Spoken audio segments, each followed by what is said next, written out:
Assalamualaikum warahmatullahi wabarakatuh. Perkenalkan, nama saya Megatia Nirmala.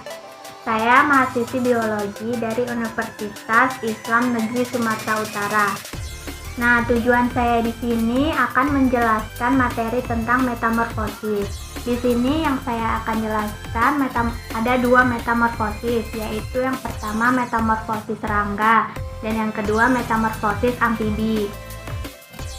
Metamorfosis ini salah satu materi dari mata kuliah perkembangan hewan.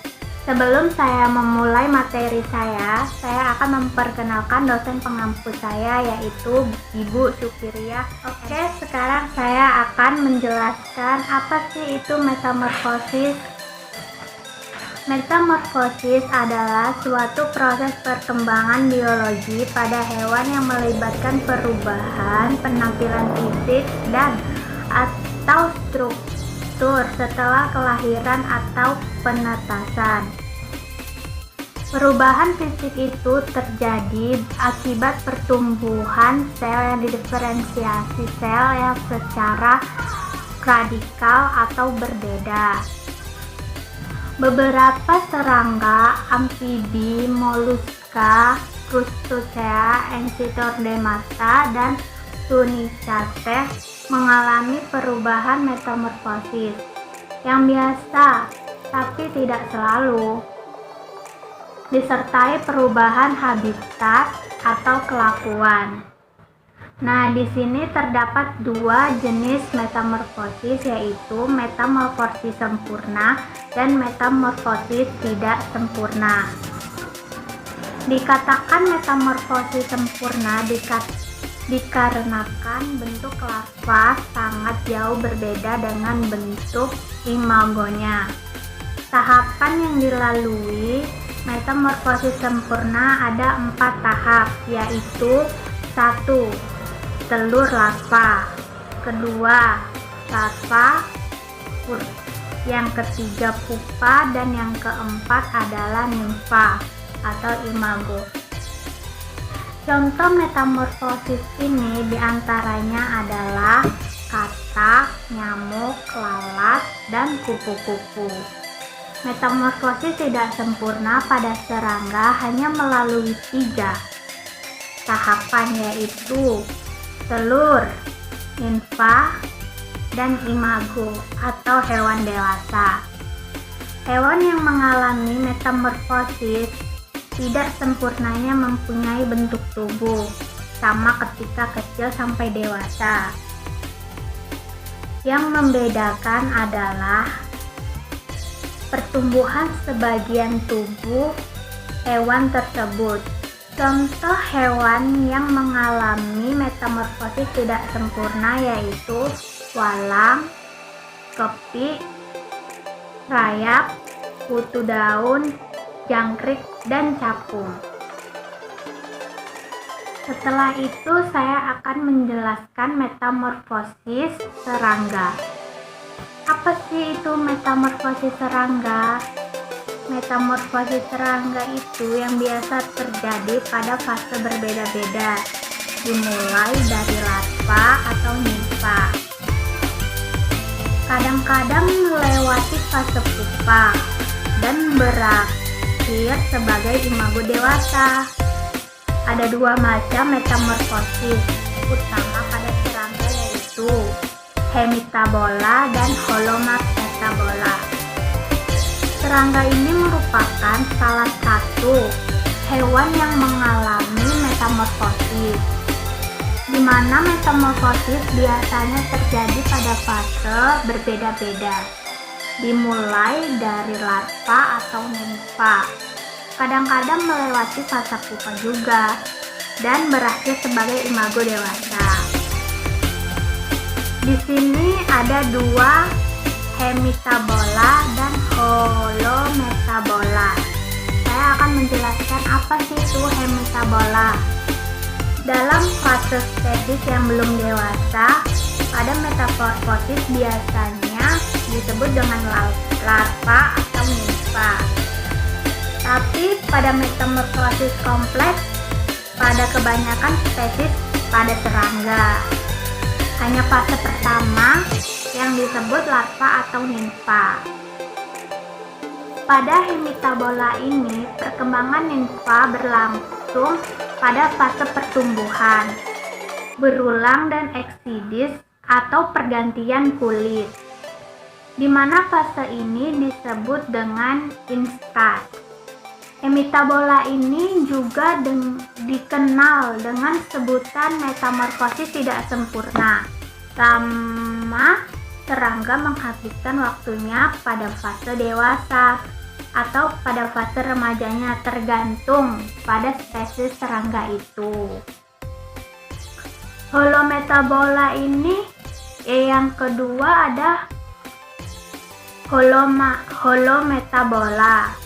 Holometabola ini larva sangat berbeda dengan dewasanya.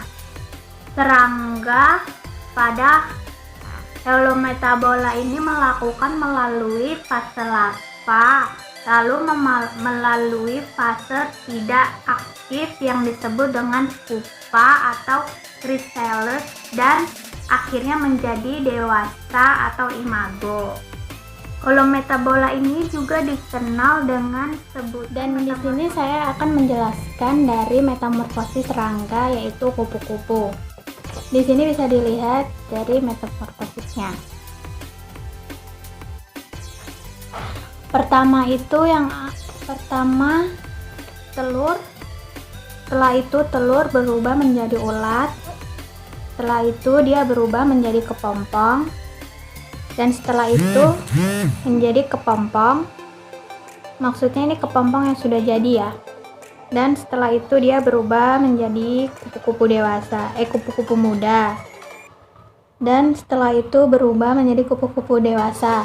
Inilah saya hanya bisa memperlihatkan gimana sih itu metamorfosis serangga kupu-kupu. Ini gambarnya. Bisa dilihat. Dan setelah itu saya akan menjelaskan tentang metamorfosis amfibi.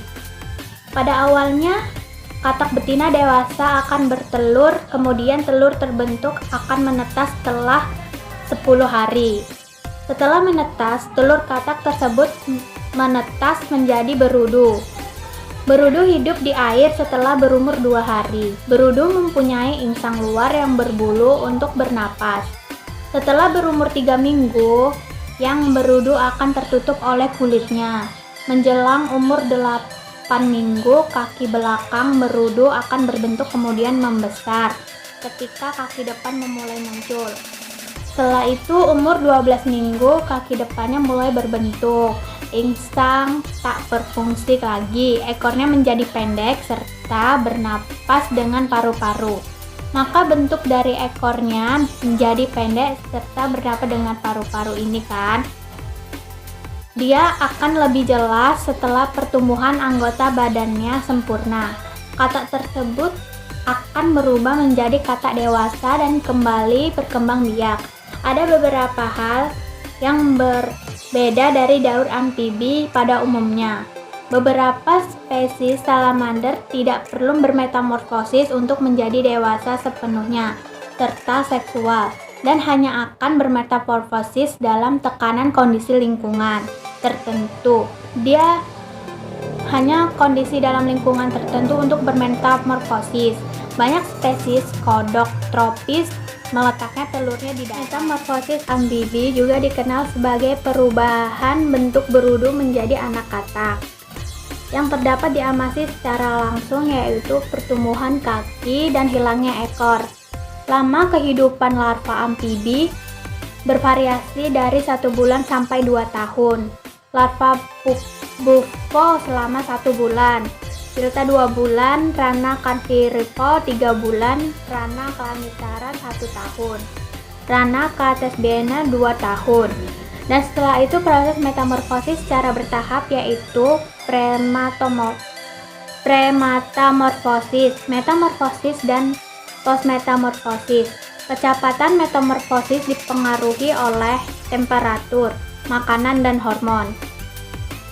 Di sini saya bisa memperlihatkan gambar dari metamorfosis serangga. Dia Dari metamorfosis ini yang pertama itu telur.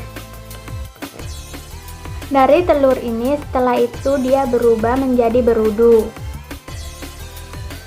Dari telur ini dia berubah menjadi kecebong. Ini telur ada dua, yaitu dari telur yang pertama yang dia bertelur dan yang kedua berubah menjadi kecebong. Kecebong ini ada dua gambar. Pertama kecebong yang mungkin baru berubah dari telurnya ya kan. Setelah itu dia berubah menjadi berudu. Ukurannya pun bisa dilihat lebih besar dari berudu daripada kecebong.